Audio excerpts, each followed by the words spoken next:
So students, today we will talk about theory of production. Till now, you must have studied some topics like indifference curve, budget line, marginal utility curve, etc. Those topics were related to theory of consumption. Now we will start theory of production. In theory of production, we will discuss our topic in short run and in long run separately. What is difference between short run and long run? As we here are talking about production, so obviously our production depends upon factors of production, or we can say that our output is depending upon inputs. So these inputs or factors of production can be of two types. One type is fixed factors of production, another type is variable factors of production. What is meaning of these two terms? Fixed factors are those factors on which a producer invests once only, like building or machines for the production plant.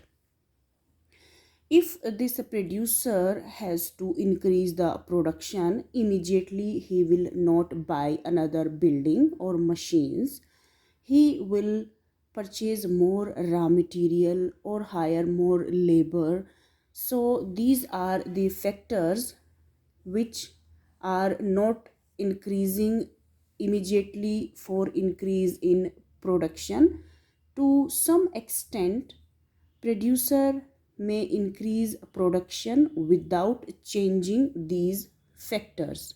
One more thing here is, if producer is not producing any commodity, still this type of factor he has already invested in, and this is the cost which he will be bearing even if he is producing zero production.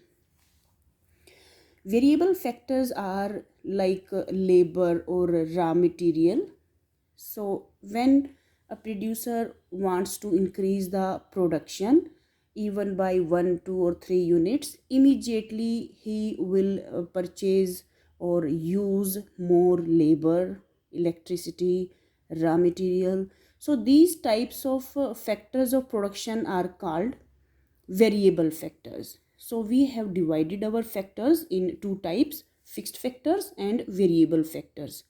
So if we are talking about short run, short run is the time when at least one factor is fixed.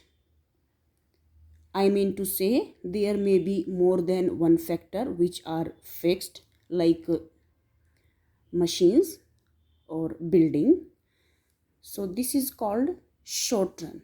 There is obligation on producer that in given time he cannot increase all the inputs. At least one input should be there which is fixed, and he cannot increase its use in production. It may be 1, 2 or 3, but at least one should be there. What is long run?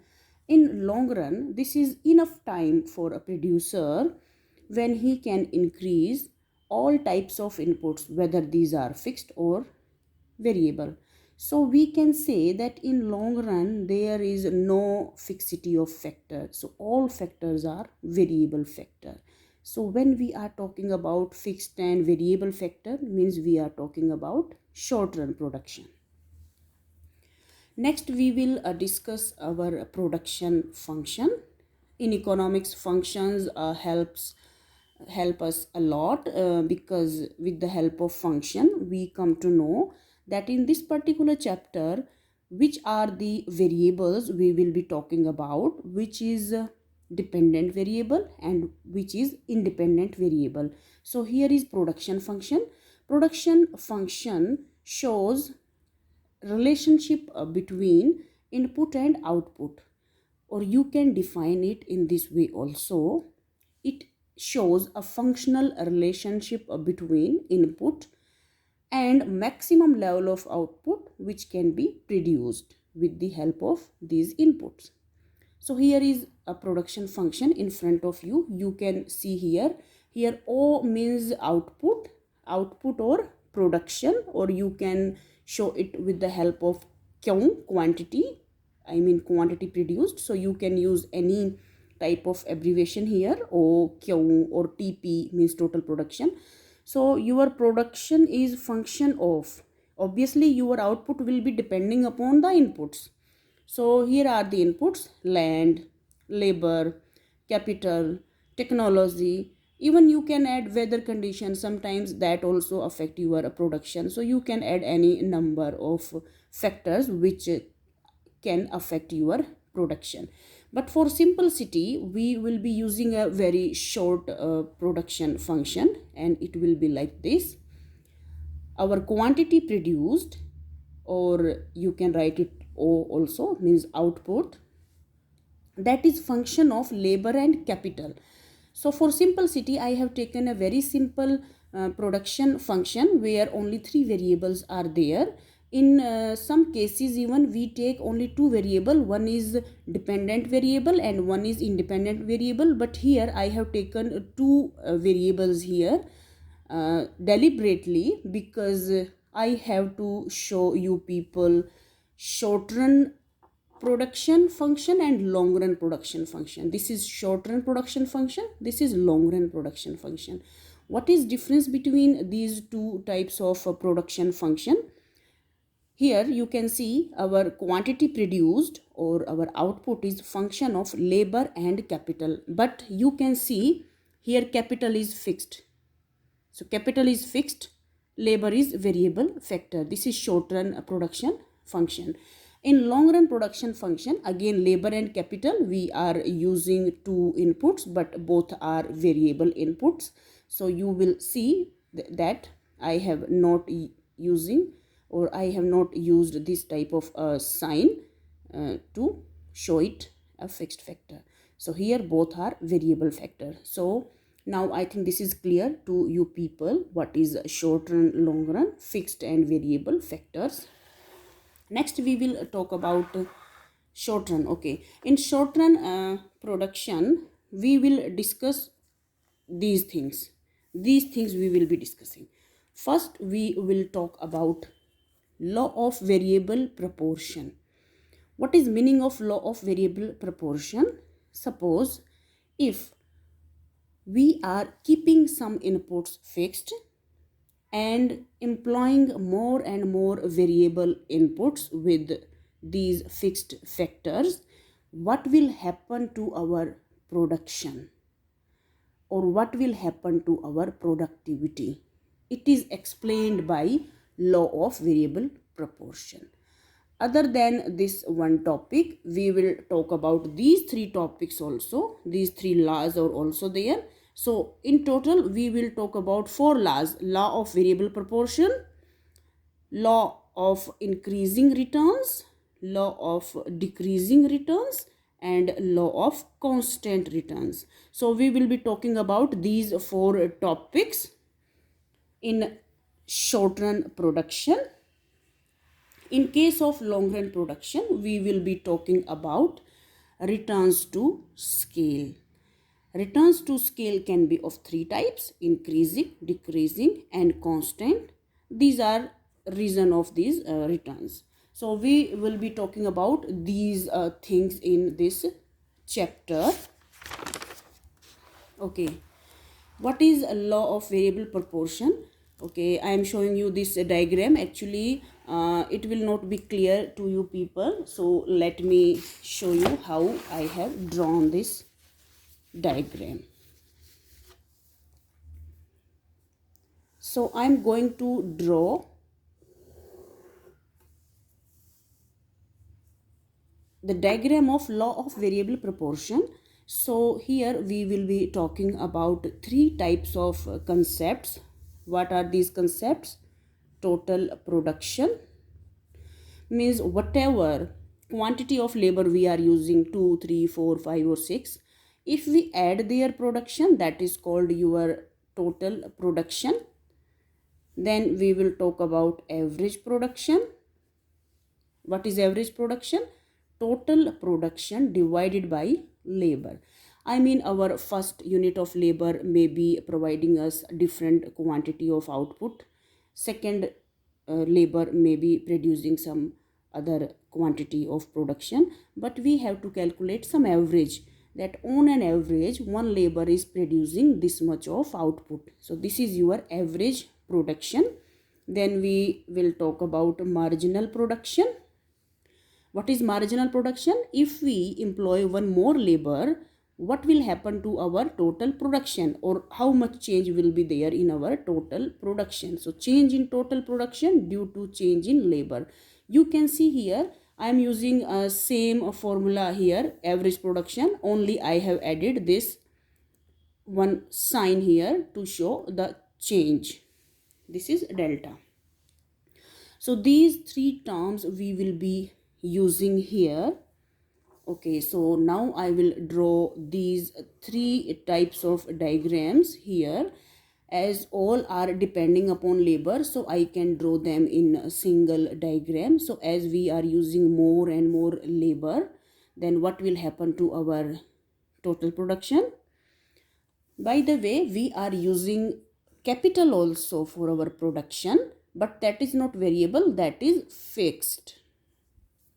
Okay, so now we will be employing more and more labor here. So when we are employing more and more labor, what is happening to our input ratio? Suppose capital we are using, which is fixed, 1 unit, means one big machine suppose you are using. And what about labor?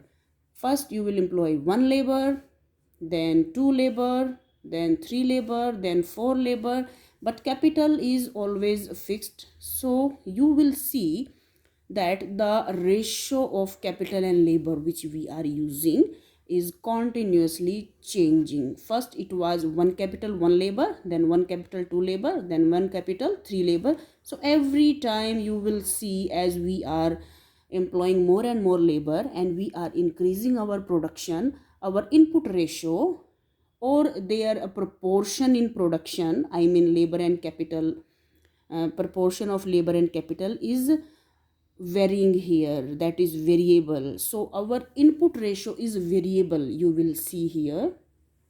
That's why its name is, the name of law is law of variable proportion. So it shows what will happen to our production if we are changing our ratio of input, then what will happen to our production or our productivity. So usually when we talk about productivity, actually we talk about marginal production. Anyways, here I am increasing our labor here. So what will happen to our total production? So let me tell you the statement of the law. Then only we will draw the diagram. Statement of the law is, if we increase our variable input with keeping some of our input fixed, initially our production may increase at increasing rate, but lastly eventually there will be decreasing returns. So this is the statement, most simple statement. In some books this statement will be like, initially marginal production will be increasing, but lastly it will be decreasing. So this type of statement you will also find out in some books. Okay, so now let me draw the diagram. So as you are increasing our labor, our total production will increase with increasing rate initially. So this is a diagram, you can see it has a positive slope. Obviously more labor means more production. And one more thing is that it shows increasing rate. Then here is a point of inflection, and from this point our total production will increase at decreasing rate. So you can see what is happening to the slope. Here slope is increasing continuously and then slope is decreasing, and this is the point which is joining these two parts of this production curve. This is called point of inflection. This is called point of inflection. After reaching on a maximum point, your total production will start decreasing as you are employing more and more labor. Okay, so this is our total production curve. Now I want to draw marginal production curve also. If you remember, this is for the extra knowledge only, that marginal is always slope of total. If you can relate it, you can understand it like this. So slope of total production is increasing from this point to this point, and slope is decreasing from this point to this point, and slope is negative from this point and further, you can see. So you can relate it like this also. Otherwise you can remember it like this. This is point of inflection. So your marginal production will increase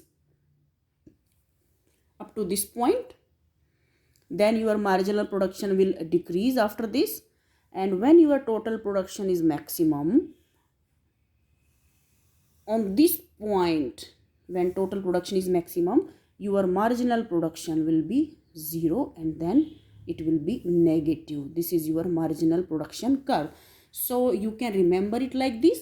Otherwise you can relate it with the slope of total production curve. Slope is increasing, marginal production is increasing. Slope is decreasing, marginal production is decreasing. Slope is negative and marginal production is also negative. So you can relate it like this. It will help you in remembering this diagram. Next concept is average production. So before I draw the average production, let me tell you one thing. This is also inverse U shaped, but one more type of relationship also exists over there, and you have to keep it in your mind. What is that? If this is your average production, and in same diagram, if we want to draw our marginal production, so this is the maximum point of average production. Your marginal production, which is also inverse U shaped, will cut average production on this point. So this is very important point and you have to keep in it your mind. So now we will draw our average production here. So one thing is very clear, that we will draw average production in such a way that marginal production cut it on its maximum point. One more thing I want to tell you, you can take care of one thing also. What is that? If you join this point, I'm using scale here, then this is the point, means we will try to touch our scale to this production curve, and it will touch it here. So if I draw a line from this point, and which should be tangent to the total production curve, so our line will be like this. So this is the point where our average production will be maximum. So if you really want to draw this diagram technically correct, then you can keep this point also in your mind. Otherwise you may skip, because in many books this information is not given. So according to this point corresponding, you will find out this point. So here your average production will be maximum. So before this it is increasing, then it is decreasing. It will never touch your OX axis. It will never touch your OX axis. If any diagram is touching your OX axis, it means that is 0. But average production can't be 0. So it will never touch your OX axis. So I have made it darker. This is average production. If you see what is average production, total production divided by labor. As you are moving that side, your labor cannot be 0 and your total production also cannot be 0. So your average production will also not be 0.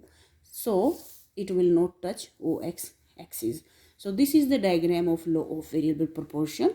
It shows what will happen to your production, I mean total production, average production and marginal production, if you are employing more and more variable input with keeping some inputs fixed. So what will happen?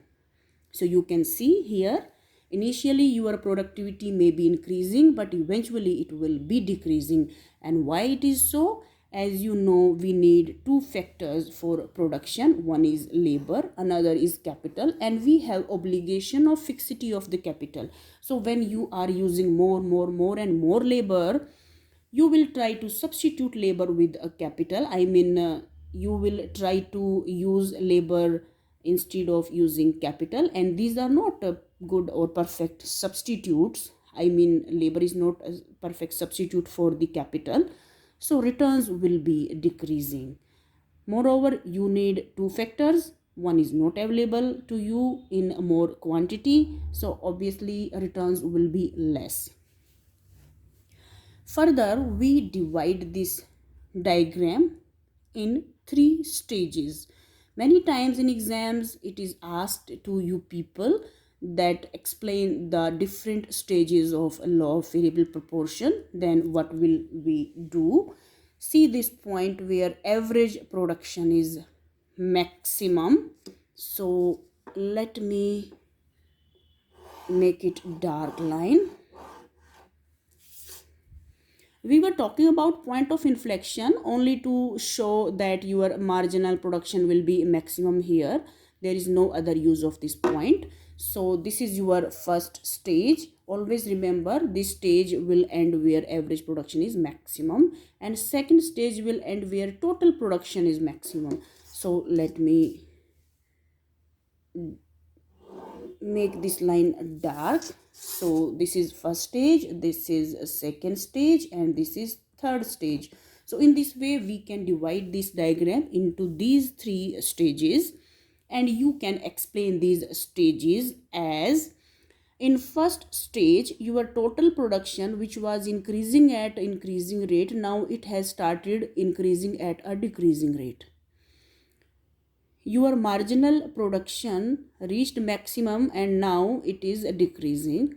Average production is continuously increasing and it reached its maximum level at the end of the first stage. In this way, I have explained your first stage. Similarly, you can explain second stage. Your total production is increasing at decreasing rate and reached to its maximum. Your marginal production is decreasing and reached to zero. Your average production is decreasing. So in this way, you have explained second stage also. In third stage, you can explain like your total production is decreasing. Your average production is also continuously decreasing. Your marginal production has become negative. In this way, we have explained our third stage also. Now question is that in which stage a producer should produce? So he should produce in second stage. Why it is so? In first stage, as he is employing more and more labor, average production is continuously increasing. He will not stop production in first stage. In third stage, as he is hiring more and more labor, total production is decreasing instead of increasing. Your average production is continuously decreasing. So if hiring of one more labor is decreasing your production instead of increasing, and your marginal production, I mean addition to your total production, is negative, why will you operate in third stage? So in second stage, producer will be operating. This is the answer. Okay, why a producer should know about this law? Okay, every producer has to plan for its production capacity. What is difference between two different sizes of plant? Suppose if size of plant is small, so soon your returns will be decreasing because small capital or less capital was used and more variable factor we are employing. Instead of that, if you are using bigger plant, so your total production curve will be like this. So you want to operate in second stage. So according to the demand of the market, you have to plan the production capacity of your plant. Means you will invest more in fixed input, or you will invest less in fixed input, will depend upon the situation of market demand. In case of this diagram, second stage is here,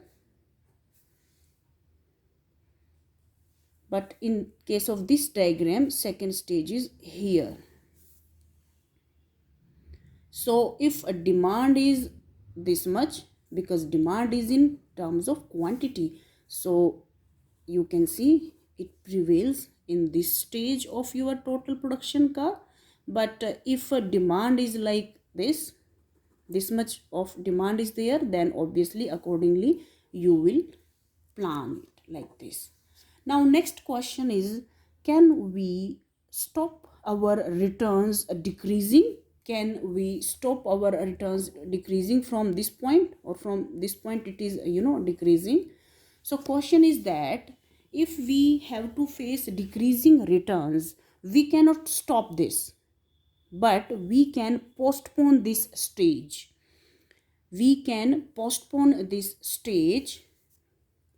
Instead of on this point, we can postpone it to some extent. Only then our point of inflection will there.